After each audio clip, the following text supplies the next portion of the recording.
Bismillahirrahmanirrahim. Alhamdulillah Rabbil Alamin.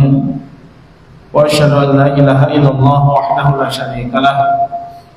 Wa asyhadu anna Muhammadan abduhu wa rasuluhu.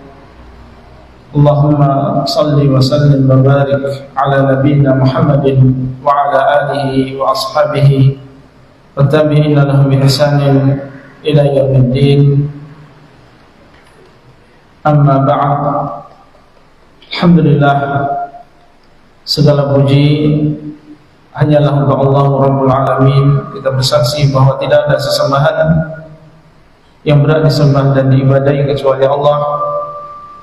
Tidak ada sekutu baginya, dan kita bersaksi bahwasanya Muhammad adalah hamba Allah dan juga Rasulnya. Salawat dan salam semoga senantiasa Allah SWT limpahkan kepada beliau, keluarga beliau, para sahabat beliau, dan orang-orang yang mengikuti mereka dengan baik sampai akhir zaman. Para ikhwah dan juga para akhwat, pemuda dan juga para pemudi, dan insyaallah juga mencakup bapak-bapak dan juga ibu-ibu sekalian. Kajian yang akan kita sampaikan, menikah tanpa pacaran, bukan hanya untuk orang yang sekarang sedang berpacaran, tapi juga yang tidak melakukan pacaran. Bahkan bukan hanya untuk para pemuda dan juga para pemudi kita yang belum menikah. Yang sudah pernah menikah pun mungkin tidak pacaran lagi. Mungkin sekali, Pak. Jadi di sini umum, baik yang sudah menikah maupun yang belum menikah. Yang sekarang sudah punya pacar maupun yang tidak punya pacar. Maka ini untuk semuanya, dan semoga Allah SWT memudahkan, memberkahi waktu yang sedikit ini setelah sholat isya. Dan saya yakin masing-masing dari kita mungkin sudah lelah dengan kegiatan selama satu hari. Maka insyaallah dengan memohon pertolongan dari Allah SWT, semoga kita bisa memahami sebuah perkara yang penting di dalam kehidupan kita. Poin yang pertama yang ingin kita sampaikan adalah tentang kedudukan pernikahan di dalam agama kita, dan bagaimana hukum berpacaran sebenarnya. Semuanya kita tahu bahwa Allah SWT menciptakan manusia berpasang-pasangan. Allah SWT jadikan di sana laki-laki, dan Allah SWT jadikan di sana wanita. Inna khalaqnakum min dzakarin wa untha. Sesungguhnya kami telah menciptakan kalian dari laki-laki dan juga wanita. Dan Allah SWT menjadikan pada masing-masing dari diri kita kecenderungan kepada lawan jenis. Seorang laki-laki kalau sudah ada waktunya, maka dia punya kecenderungan, ketertarikan kepada wanita. Demikian pula sebaliknya, seorang wanita pun ketika sudah waktunya akan memiliki ketertarikan, kecenderungan dengan pria. Ini sesuatu yang wajar dan itu adalah tabiat yang Allah SWT jadikan di dalam diri masing-masing dari laki-laki maupun wanita. Dan Allah SWT, atau sebelumnya perlu kita ketahui bahwasanya hubungan wanita itu ada dua jenis. Yang pertama adalah hubungan yang syar'i, yang disyariatkan, dan tentunya itu adalah hubungan yang sesuai dengan apa yang diperbolehkan oleh Allah Azza wa Jalla. Kemudian yang kedua ada hubungan antara laki-laki dan wanita yang tidak disyariatkan. Tentunya ini adalah hubungan antara laki-laki dan wanita yang tidak sesuai dengan apa yang Allah syariatkan. Yang disyariatkan di antaranya adalah dengan jalan menikah. Yang tidak disyariatkan di antaranya adalah dengan berpacaran. Tentang menikah, maka di sana banyak dalil yang menunjukkan tentang disyariatkannya menikah. Dan menikah, penjelasan para ulama masuk di dalamnya 5 hukum. Terkadang bisa menjadi wajib, terkadang bagi sebagian orang menjadi dianjurkan, tidak sampai kepada kewajiban. Terkadang bisa menjadi sesuatu yang boleh, terkadang bisa menjadi makruh, dan terkadang bisa menjadi muharram. Demikian penjelasan para ulama bahwasanya pernikahan masuk di dalamnya beberapa hukum tadi sesuai dengan keadaan orang tersebut.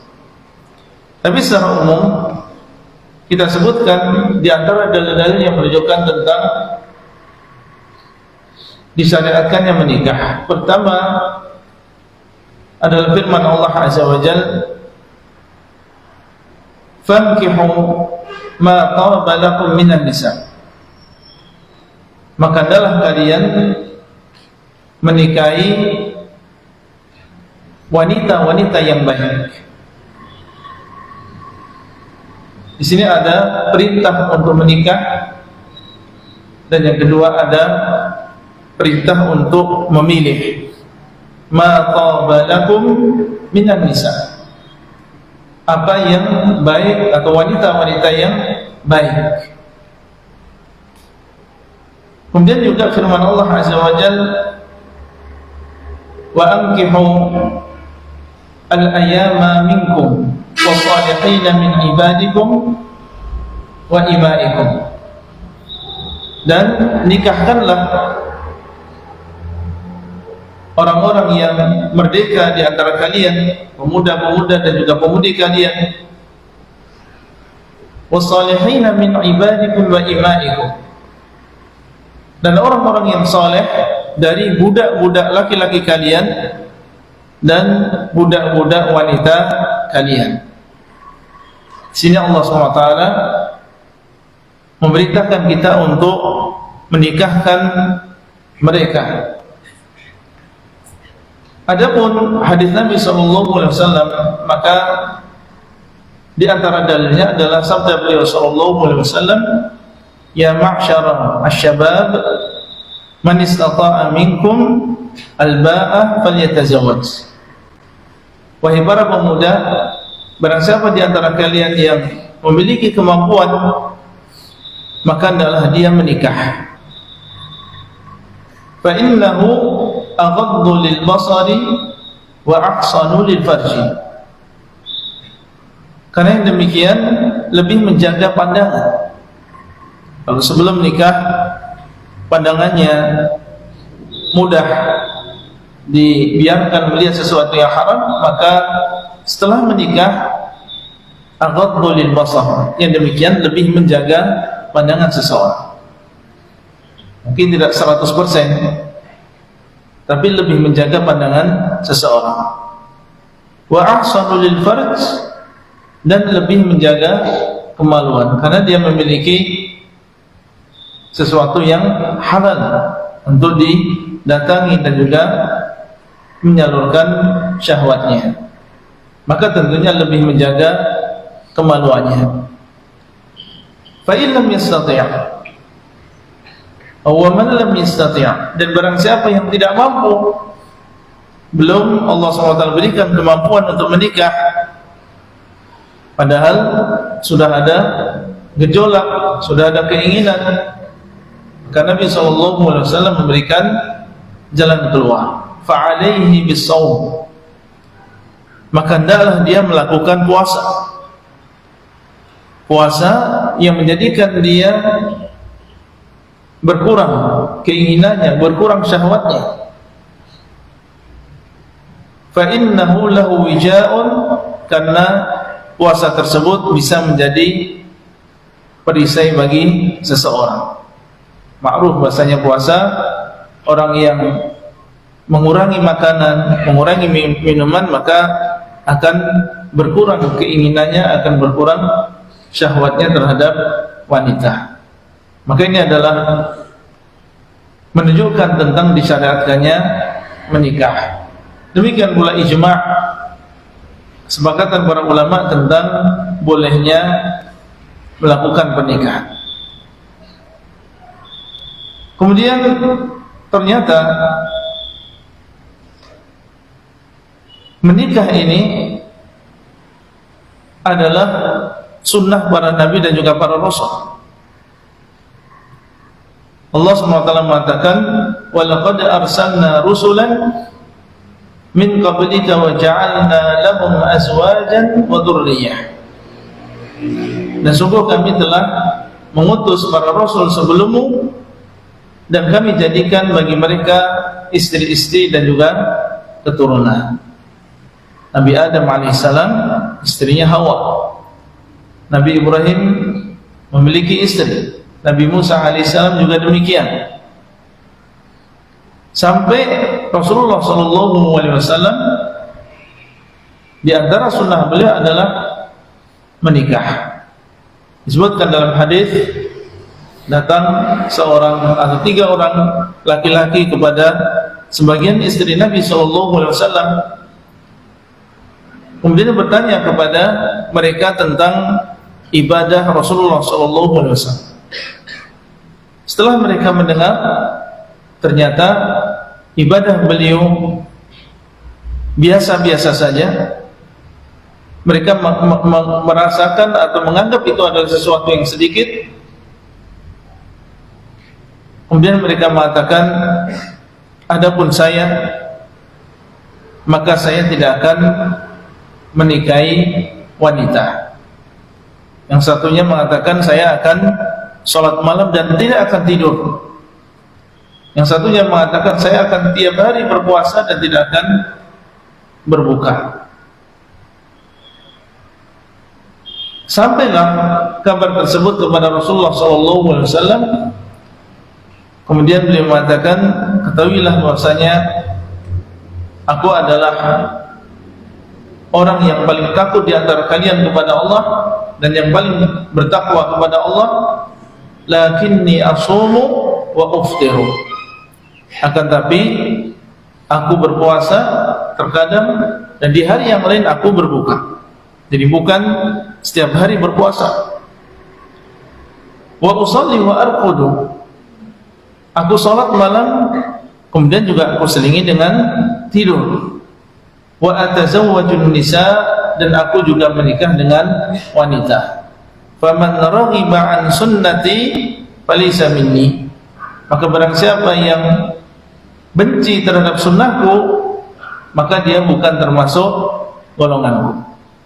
Faman raghiba an sunnati, maka barang siapa yang benci terhadap sunnahku, setelah beliau menyebutkan salat malam, kemudian tidur, terkadang berpuasa, terkadang tidak, dan beliau menikah dengan wanita, menunjukkan bahwasanya menikah Ini adalah sunnah Rasulullah SAW. Ada sebagian nukilan dari sebagian salaf, di antaranya adalah Syaddad bin Aus, yang mungkin perlu diteliti kembali tentang sahihan athar ini atau hadis ini. Beliau adalah seorang sahabat yang buta,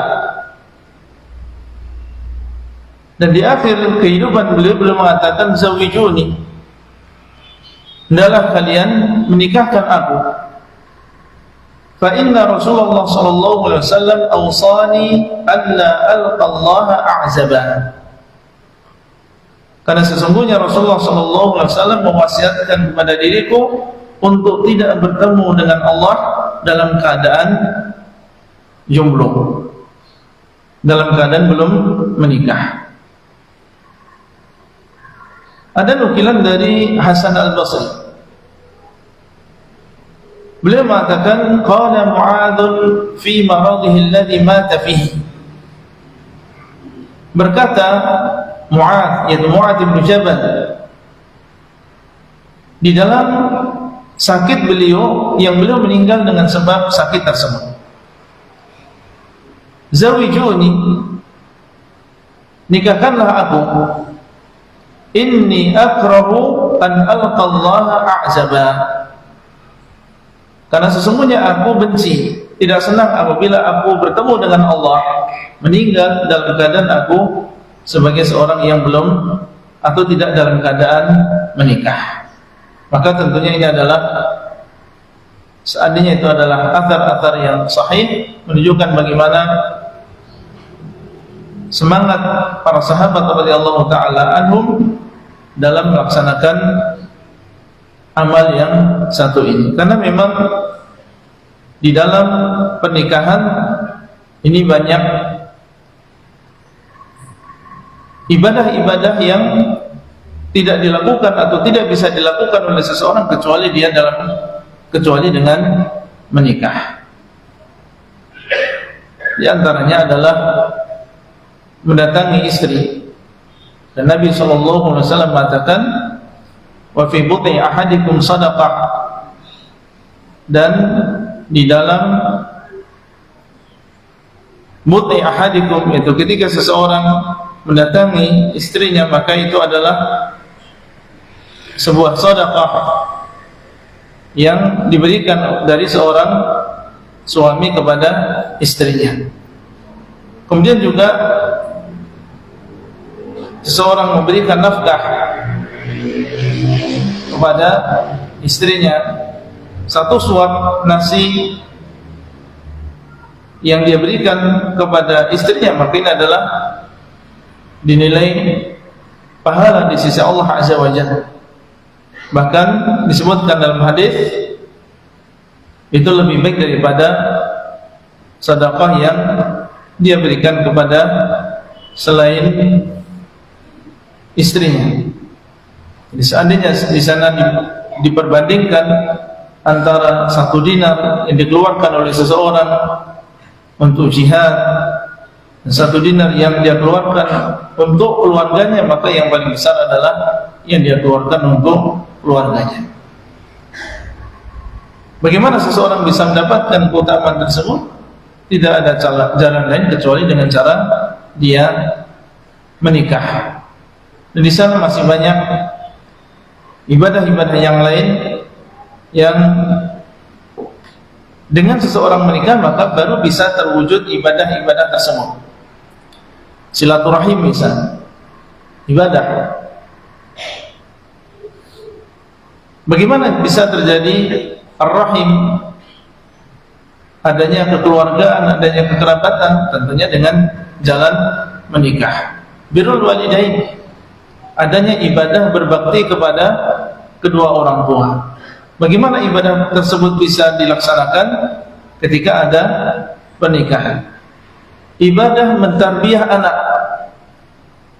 juga merupakan ibadah, tidak mungkin terlaksana kecuali dengan adanya pernikahan. Dan dengan menikah seseorang saling menyempurnakan satu dengan yang lain. Laki-laki atau suami menyempurnakan istrinya dan istrinya juga menyempurnakan kekurangan yang ada pada suaminya. Belum lagi hikmah yang terkandung di dalam pernikahan berupa adanya mawaddah dan juga kasih sayang, sebagaimana firman Allah Azza wa Jalla, "Wa min ayatihi an khalaqa lakum min anfusikum azwajan litaskunu ilaiha wa ja'ala bainakum mawaddatan wa rahmah." Sesungguhnya di antara tanda-tanda kekuasaan Allah, Allah menciptakan untuk kalian dari diri-diri kalian istri-istri kalian, supaya kalian tenang kepadanya, dan Allah jadikan di antara kalian rasa cinta dan juga kasih sayang. Sesungguhnya di dalam yang demikian ada tanda-tanda kekuasaan bagi orang-orang yang berfikir. Kita lihat ketika seseorang memiliki istri, memiliki anak, memiliki cucu, merasakan nikmatnya memberikan kasih sayang kepada mereka, sehingga terkadang seorang ayah yang sudah capek kerja di luar, ketika dia masuk ke dalam rumahnya, sekedar melihat istrinya, sekedar dia melihat anaknya, hilang rasa capek tersebut. Dan ini tidak bisa disamakan dengan kenikmatan makanan dan juga minuman. Dan di antara ibadah yang bisa didapatkan oleh seseorang dalam pernikahan ini adalah ketika dia menghadapi mungkin istri yang rewel atau anak yang terkadang masih durhaka kepada kedua orang tua, tidak bisa dinasihati, kemudian dia bersabar, maka ini bisa menjadi sebab diampuninya dosa. Kapan? Ketika seseorang bersabar menghadapi itu semuanya. Demikian pula di antara hikmah pernikahan adalah menjadi sebab seseorang mendapatkan rezeki. Allah SWT mengatakan, "Iyakunu fuqara'a yughnihimullahu min fadlih, wallahu wasi'un 'alim." Kalau mereka adalah orang-orang yang miskin, niscaya Allah SWT akan memberikan kecukupan kepada mereka, dan Allah SWT dialah yang maha luas dan juga maha mengetahui. Para ikhwan dan juga para akhwat sekalian, itu adalah hal-hal yang menunjukkan tentang kedudukan menikah di dalam agama Islam, cara yang diridai oleh Allah Azza wa Jalla, dan di dalamnya mengandung lautan hikmah, terutama menjaga kemaluan, menjaga pandangan. Belum seperti yang tadi kita sebutkan, ibadah-ibadah yang tidak mungkin bisa dilakukan oleh seseorang kecuali dengan adanya pernikahan. Dan ini adalah sunnah para rasul, para nabi, dan termasuk diantaranya adalah sunnah Rasulullah SAW. Dan sebagian sahabat, seperti yang tadi kita sebutkan, mereka ingin bertemu dengan Allah Azza wa Jalla dalam keadaan sebagai orang yang memiliki pasangan. Tentunya dari sini kita mengetahui tentang kemuliaan pernikahan. Sekarang kita bedakan dengan yang namanya pacaran. Sebuah hubungan antara laki-laki dan wanita di luar pernikahan, di mana hal ini sesuatu yang biasa dilakukan di negeri-negeri barat. Tidak ada di antara mereka yang, atau tidak ada di antara mereka yang mengharamkan atau tidak memperbolehkan pacaran ini. Bahkan itu adalah sesuatu yang lumrah dan umum di negeri mereka, dan sesuatu yang sangat disayangkan. Kebiasaan yang bertentangan dengan syariat ini juga merambah, menjalar, dan tersebar di negeri-negeri Islam. Bukan sesuatu yang dipungkiri di masyarakat kita, di sekolah-sekolah, di kampus-kampus. Ini adalah sesuatu yang umum. Bahkan keadaan semakin parah. Ada anggapan bahwasanya orang yang tidak punya pacar berarti dia tidak laku. Ya enggak Pak? Ya, tidak laku. Malu seorang perawan kalau sudah umur sekian dia tidak punya pacar. Demikian pula laki-laki juga demikian. Tentunya ini adalah suatu keadaan yang menjadikan seorang yang beriman kepada Allah, beriman kepada hari akhir, bersedih. Sesuatu yang di dalam agama Islam itu adalah termasuk diharamkan dan termasuk dosa besar, tapi dianggap sesuatu yang biasa di hadapan atau di tengah-tengah masyarakat kita. Di antara hal yang utama yang menunjukkan tentang haramnya pacaran, bahwasanya pacaran ini adalah pintu di antara pintu-pintu zina, wasilah di antara wasilah-wasilah berzina. Dan kita tahu tentang hukum zina. Zina adalah termasuk dosa besar, dan pengertian dosa besar diantaranya adalah ada ancaman azab neraka di akhir.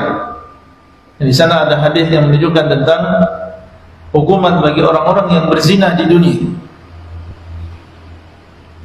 Kemudian di antara ciri dosa besar adalah adanya hukuman fisik di dunia. Dan kita tahu hukuman pezina di dunia, kalau dia adalah orang yang sudah pernah menikah yang sah, baik dalam keadaan memiliki suami atau memiliki istri atau sudah cerai, yang jelas dia sudah pernah merasakan pernikahan yang sah, maka hukumannya di dunia adalah dirajam. Kalau terpenuhi syarat-syarat yang lain, ditanam di dalam tanah, kemudian di hadapan orang banyak, dan dilempari bersama-sama dengan batu sampai dia meninggal dunia. Sebagaimana seluruh badannya merasakan nikmat yang haram, maka dia juga merasakan pedihnya azab tersebut secara keseluruhan. Itu kalau dia adalah orang yang muhsan, yang sudah pernah merasakan pernikahan yang sah. Adapun seorang pemuda-pemudi yang belum pernah menikah, maka hukumannya adalah dicambuk 100 kali, dan ada yang mengatakan ditambah dengan diasingkan di tempat yang jauh dari kejadian perzinahan tadi selama 1 tahun. Ini adalah hukuman bagi orang yang melakukan perzinahan, dan ini menunjukkan bahwasanya zina adalah termasuk dosa besar. Dan dosa besar di dalam agama Islam, kalau seseorang meninggal dunia dalam keadaan tidak bertobat, atau tidak ditegakkan atasnya hukum Islam tadi, maka dia di akhirat di bawah kehendak Allah. Kalau dia meninggal dunia dalam keadaan belum bertobat dari berzina, atau dia belum ditegakkan hukum di dunia secara fisik, maka di akhirat di bawah kehendak Allah. Kalau Allah SWT menghendaki maka diampuni. Ini akidah Ahlussunnah terhadap orang-orang yang melakukan dosa besar. Kalau Allah menghendaki maka Allah mengampuni dosanya, dan kalau Allah menghendaki maka diadab dengan sebab dosa tersebut di dalam neraka. Ala kulli hal, yang namanya pacaran ini sangat dekat dengan zina tadi. Kita tahu di dalam pacaran ini ada khalwah, dan khalwah artinya adalah berduaan dengan wanita asing. Di dalam pacaran juga ada zina lisan, merayu, mengucapkan ucapan-ucapan yang tidak senonoh.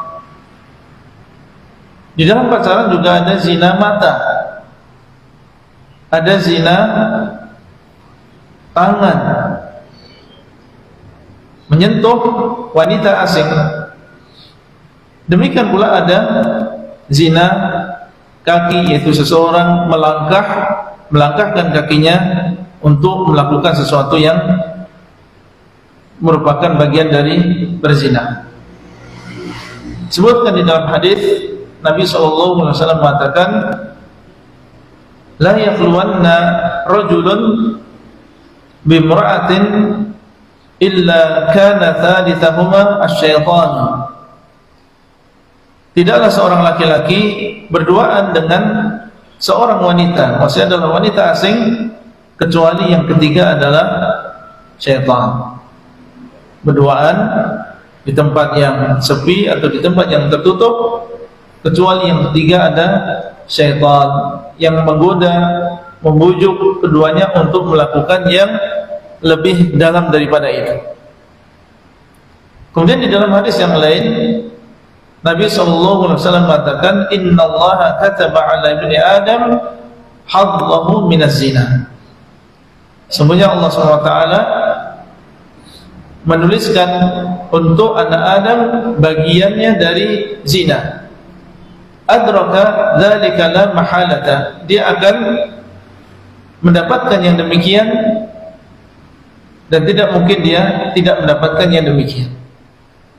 Fazinal ainaini an-nadharu, maka zina dua mata adalah dengan melihat, yaitu melihat sesuatu yang tidak dihalalkan. Jadi mata bisa berzina dengan melihat sesuatu yang tidak dihalalkan.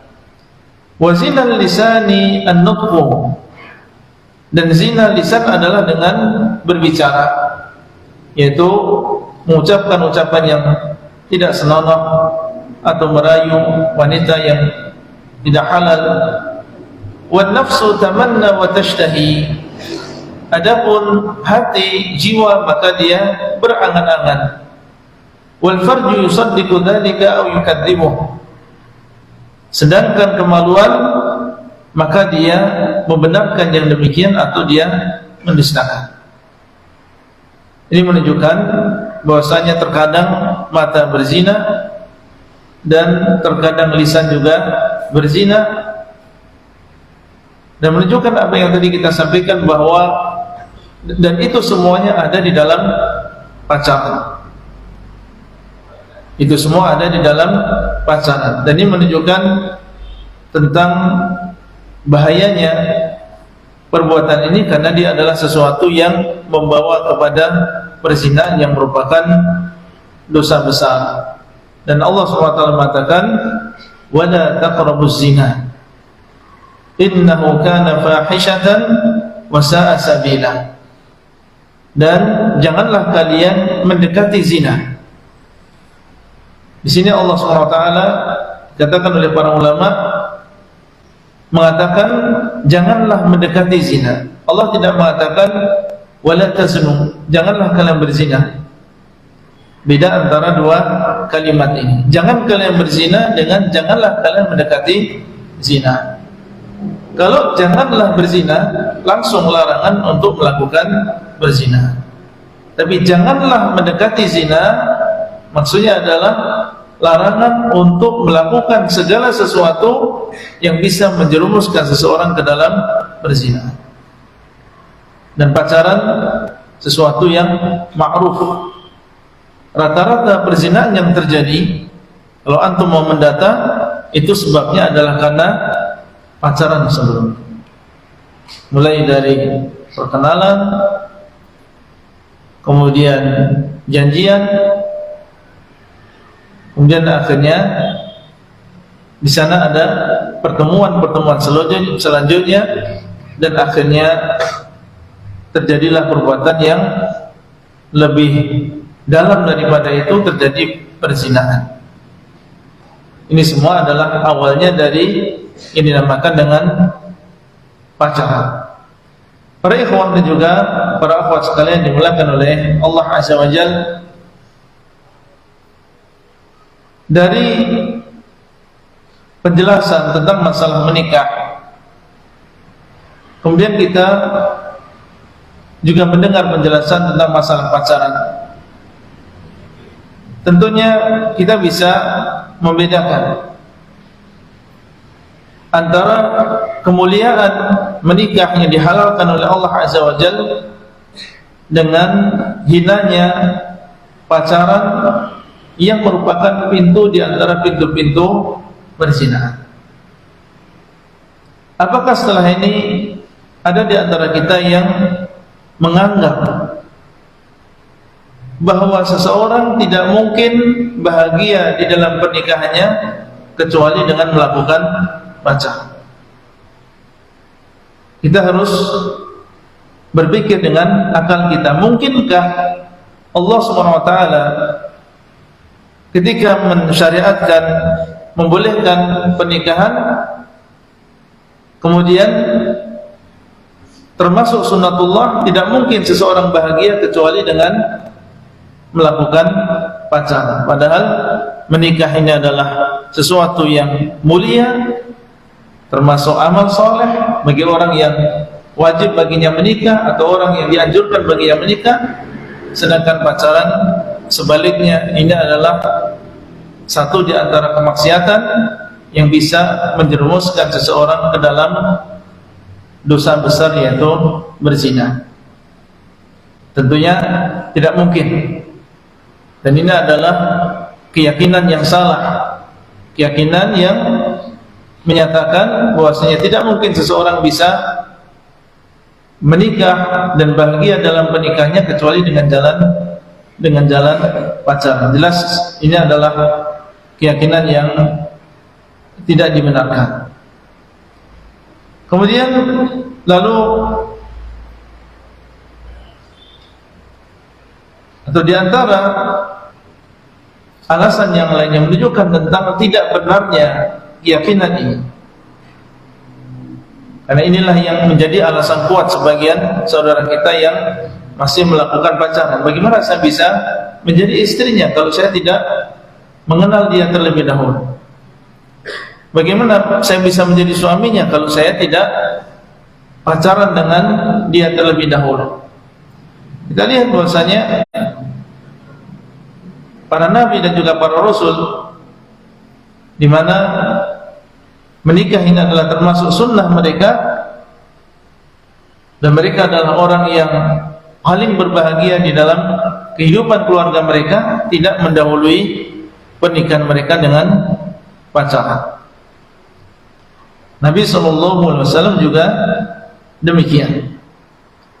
Kemudian selanjutnya banyak di sana orang yang, dan mereka adalah orang-orang yang bahagia. Iya. Dan itu bukan hanya mereka saja, dan sampai zaman sekarang para ikhwan dan juga para akhwat yang mereka menikah tidak didahului dengan pacaran, tidak seperti yang diungkapkan oleh sebagian. Justru malah mereka mendapatkan kebahagiaan, mendapatkan ketentraman, keberkahan di dalam keluarganya ketika mereka menikah dalam keadaan mereka tidak berpacaran sebelumnya. Kemudian ternyata di sana sebaliknya, banyak orang yang mendahului pernikahan mereka dengan pacaran. Kemudian apa yang terjadi? Mereka menikah dan tidak lama umur pernikahan tersebut. Di antara sebabnya adalah mungkin seperti yang tadi kita sebutkan, kebablasan, berpacaran, kemudian berzina. Akhirnya seseorang ketika dia berzina, dia mengetahui bahwasanya wanita ini adalah wanita yang murahan, tidak menjaga kehormatannya. Bagaimana? Dia sadar, bagaimana saya menikah dengan seorang wanita yang tidak menjaga kehormatannya. Maka dia pun dengan mudah meninggalkan dan juga mencampakkan wanita tersebut dengan seluruh risiko yang ditimpakan atau dirasakan oleh wanita tadi. Mungkin dia hamil, melahirkan tanpa adanya ayah, mendidik anaknya, menanggung malu dan membuat malu keluarganya. Ini kalau laki-laki tersebut sadar. Seandainya memaksakan dirinya untuk menikah, maka juga demikian. Ada sebagian laki-laki yang sadar ini, kalau wanita ini dulu sebelum menikah dia bermudah-mudahan berhubungan dengan laki-laki asing, mungkin saja dia masih melakukan yang demikian ketika dia setelah menikah. Sehingga yang ada adalah kecurigaan, yang ada adalah ketidakpercayaan, karena dia tahu tentang sifat yang dimiliki oleh wanita tadi sebelum menikah, dan dia belum bertobat kepada Allah Azza wa Jalla, belum kembali kepada Allah, belum bertobat kepada Allah, maka akan ada kecurigaan dan ketidakpercayaan kepada wanita tadi, dan tentunya ini menjadi sebab pendeknya umur pernikahan orang yang mendahului pernikahannya dengan pacaran. Ini kenyataan yang tidak bisa dipungkiri. Nah, kemudian bagaimana cara untuk membangkitkan rasa cinta yang sebenarnya antara suami dan istri? Pertama yang harus kita pahami bahwa yang namanya pernikahan antara laki-laki dan wanita bukan merupakan sebuah kewajiban harus ada saling mencintai satu dengan yang lain.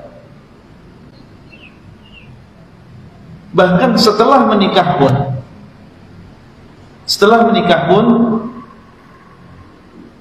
tidak diharuskan dan tidak diwajibkan bagi seorang laki-laki untuk mencintai istrinya,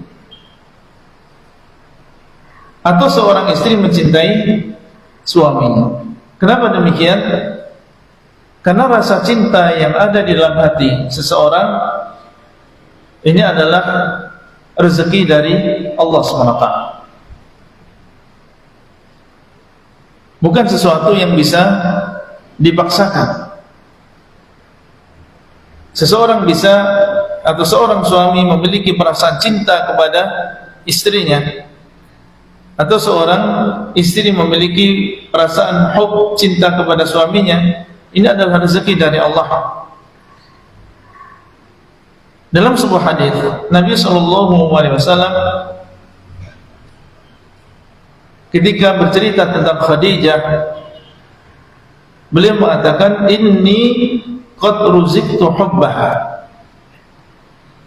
sesungguhnya aku telah diberikan rezeki cinta kepada Khadijah, menunjukkan bahwasanya kecintaan seorang suami kepada istrinya ini adalah rezeki. Terkadang Allah SWT berikan di dalam diri seorang suami, terkadang tidak.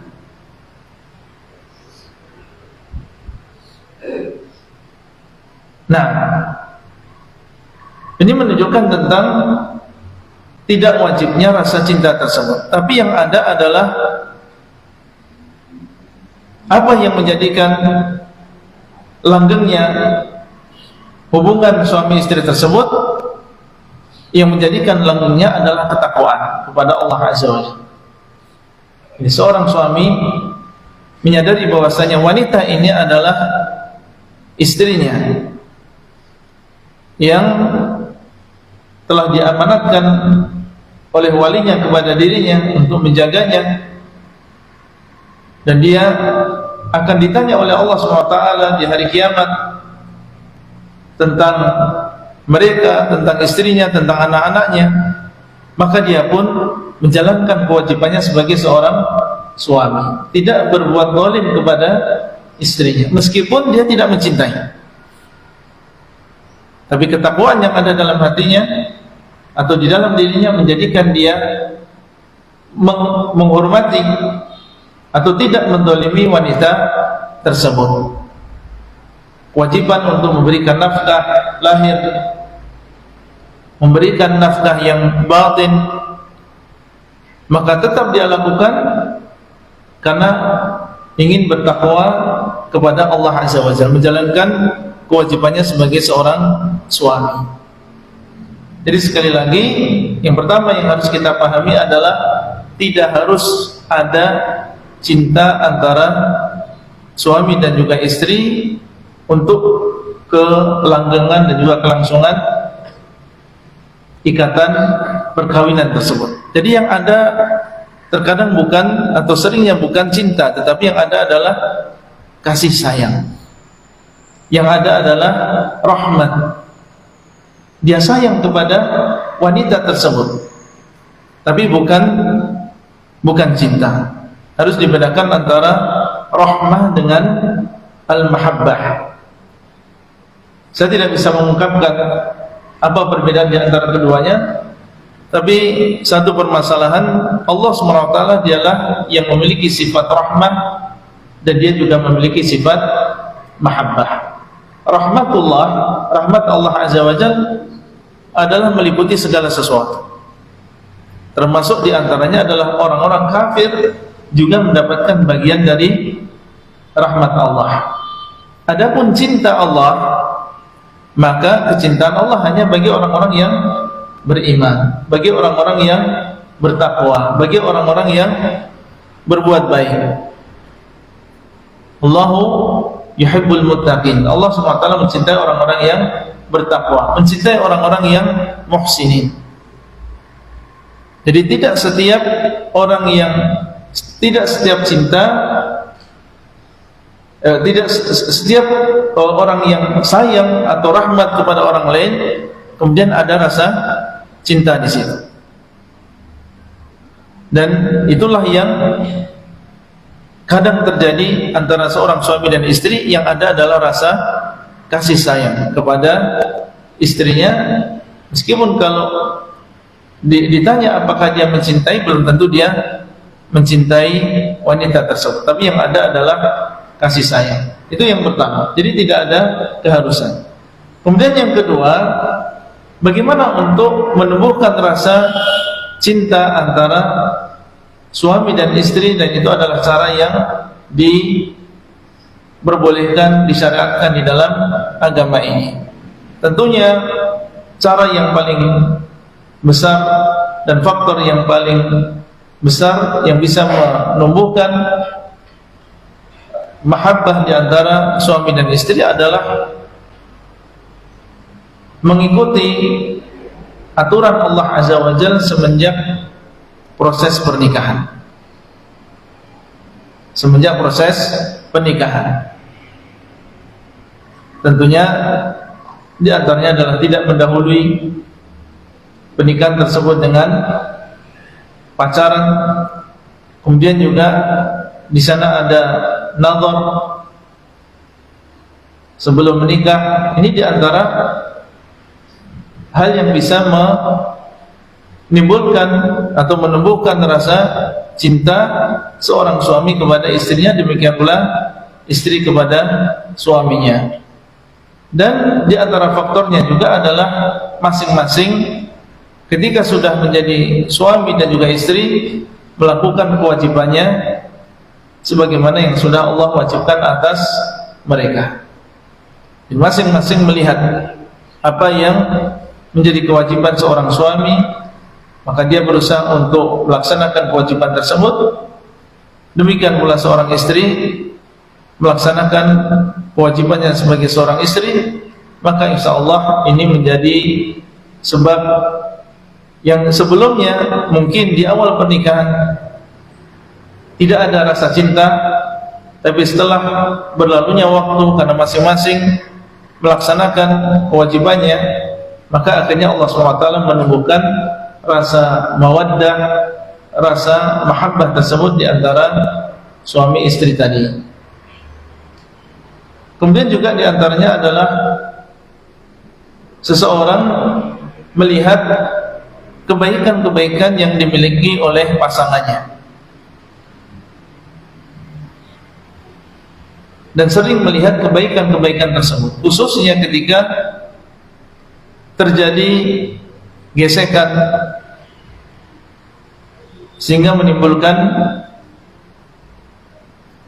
pertengkaran antara suami istri, maka dalam keadaan demikian seseorang berusaha untuk mengingat kembali kelebihan-kelebihan, keutamaan-keutamaan, hal-hal yang positif yang dimiliki oleh istrinya atau yang dimiliki oleh suaminya.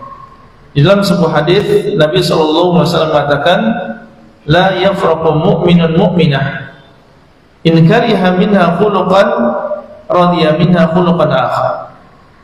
Seorang yang beriman laki-laki tidak boleh terlalu membenci istrinya yang beriman. Kalau dia tidak senang darinya sesuatu, maka dia akan mencintai darinya sesuatu yang lain. Artinya kalau ada kekurangan yang dimiliki oleh istrinya, maka pasti wanita tersebut, istri tersebut memiliki kelebihan-kelebihan yang lain yang dengannya bisa menutupi kekurangan tersebut. Apabila prinsip seorang suami dan juga prinsip seorang istri adalah melihat kebaikan-kebaikan lawan jenisnya, maka insya Allah ini akan pasangannya maka akan menjadi sebab timbulnya rasa cinta di dalam hatinya. Kemudian juga diantaranya adalah saling memberikan hadiah satu dengan yang lain. Dan Nabi SAW mengatakan, tahadaw tahabu. Hendaklah kalian saling memberikan hadiah, niscaya kalian akan saling mencintai. Dan ini umum, baik selain suami istri maupun suami istri. Apabila saling memberikan hadiah satu dengan yang lain, meskipun dengan sesuatu yang remeh, tapi mereka tidak melihat perkara yang ringan tersebut, perkara yang remeh tersebut, tapi yang dia perhatikan adalah perhatian kita. Ya, perhatian kita terhadap dirinya, berarti dirinya berada di dalam hati kita, sehingga kita pun memberikan hadiah untuk istri kita atau istri kita memberikan hadiah untuk diri kita. Maka ini diantara hal yang bisa menumbuhkan rasa cinta diantara suami dan juga istri. Kemudian juga diantaranya adalah memperhatikan tentang berhias. Memperhatikan tentang berhias, sebagaimana seorang suami senang apabila istrinya berhias, demikian pula seorang istri pun dia juga senang apabila suami berhias di depan dirinya. Kemudian juga penggunaan kata-kata yang baik, memilih kata-kata yang baik yang menunjukkan kasih sayang di antara suami dan istri. Di sana ada ucapan-ucapan, panggilan-panggilan yang bisa mendatangkan rasa cinta antara suami dan juga istri. Dan tentunya faktor yang paling besar adalah ketakwaan kepada Allah Azza wa Jalla. Ketakwaan dan juga ketaatan kepada Allah Subhanahu wa taala ini diantara sebab pasangan kita akan memiliki rasa mahabbah, rasa cinta kepada kita, bukan hanya cinta yang biasa, tapi bisa sampai kepada cinta lillah, cinta karena Allah Azza wa Jalla, karena melihat suaminya taat, menjaga sholat 5 waktunya, menjaga sholat berjamaahnya. Demikian pula seorang suami ketika melihat istrinya berpegang teguh dengan hijabnya, menjaga pergaulannya, maka akan timbul rasa cinta, bahkan bukan rasa cinta biasa, tapi rasa cinta karena Allah Azza wa Jalla. Para ikhwan dan juga para akhwat sekalian, itu adalah sedikit penjelasan dan juga keterangan tentang bahwasanya menikah itu tidak harus diawali dengan pacaran. Banyak orang yang berbahagia di dalam pernikahannya tanpa dia awali dengan pacaran. Dan kita tahu tentang hukum pacaran dan bahwasanya itu adalah sesuatu yang diharamkan dan bisa menjerumuskan seseorang ke dalam perzinahan yang merupakan dosa besar. Sehingga tentunya setelah penjelasan itu semuanya, hendaklah kita apabila saat ini masih memiliki hubungan-hubungan yang diharamkan tadi, untuk tidak ragu-ragu. Pertama, kalau memang bisa dan semuanya bertobat kepada Allah, baik laki-laki maupun wanita, sadar tentang kesalahannya dan bertobat kepada Allah, maka lanjutkan dengan pernikahan segera dan jangan ditunda-tunda. Dibagi sekarang yang sudah terlanjur melakukan pacaran tadi dan sudah terlanjur cinta, maka segera bertobat kepada Allah, dan kalau memungkinkan maka sesegera mungkin melangsungkan pernikahan. Tapi dengan syarat tadi masing-masing sudah bertobat kepada Allah Azza wa Jalla, sudah tahu tentang kesalahannya. Tapi kalau tidak, hanya satu pihak saja yang bertobat kepada Allah, sementara yang lain tidak menyadari yang demikian dan tidak kembali dan tidak bertobat kepada Allah, maka seorang segera meninggalkan, memutuskan dan tidak ragu-ragu untuk memutuskan yang demikian. Karena ini adalah sebuah dosa yang bisa menjerumuskan kepada dosa yang lebih besar daripada itu. Dan insyaallah barang siapa yang meninggalkan sesuatu karena Allah, Allah SWT akan menggantikan yang lebih baik daripada itu. Dia akan dipertemukan dengan orang soleh yang semisal dengan dia. Kalau dia adalah seorang wanita yang sudah sadar tentang kesalahannya, kembali kepada Allah, maka insyaallah Allah akan datangkan laki-laki yang semisal dengan dia, yang saleh. Demikian pula seorang laki-laki yang dia meninggalkan wanita karena Allah, maka husnudzon kepada Allah, Allah akan mendatangkan untuknya wanita yang semisal dengan dia, wanita yang menjaga kehormatannya, wanita yang salihah. Mungkin itu yang bisa kita sampaikan pada kesempatan kali ini.